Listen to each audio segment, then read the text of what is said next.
Пальчики соединяем между собой и медленно по центру ловим центр и дальше. Левой рукой придерживаем емкость, а пальцем правой руки надавливаем по направлению к центру. Чтобы создать гармоничные пропорции сосуда, важно иметь терпение, объясняют на мастер-классе. Софият Картоева работает с глиной уже 3-й год. Мечтает обучиться гончарному делу на профессиональном уровне. Здесь, в новой мастерской в Магасе, для этого созданы все условия. Я очень рада, что тут появилась гончарная мастерская. Я тут постараюсь ходить почти что каждый день. Мне тут нравится это оборудование, и тут очень удобно работать.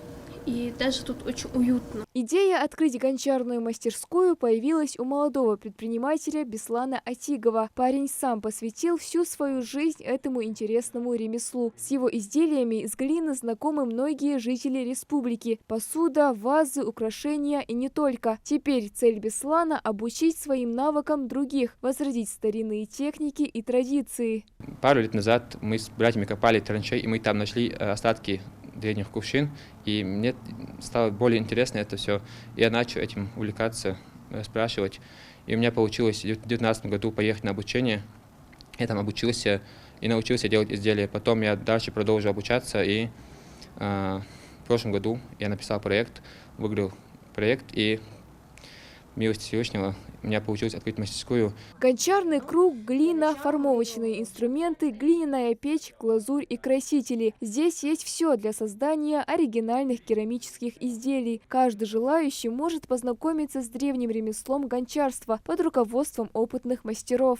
Мастерская у меня будет инклюзивная. Тут будут заниматься люди с ОВЗ, а также обычные люди. Скоро у меня будет планируется открытие летних кружков для детей и взрослых. Мастер-классы могут посещать любые. Открытие гончарной мастерской стало настоящим событием для ценителей рукоделия и всех, кому близки природные материалы и традиционные ремесла. Гости уже оценили атмосферу творчества и возможность создать что-то по-настоящему уникальное своими руками.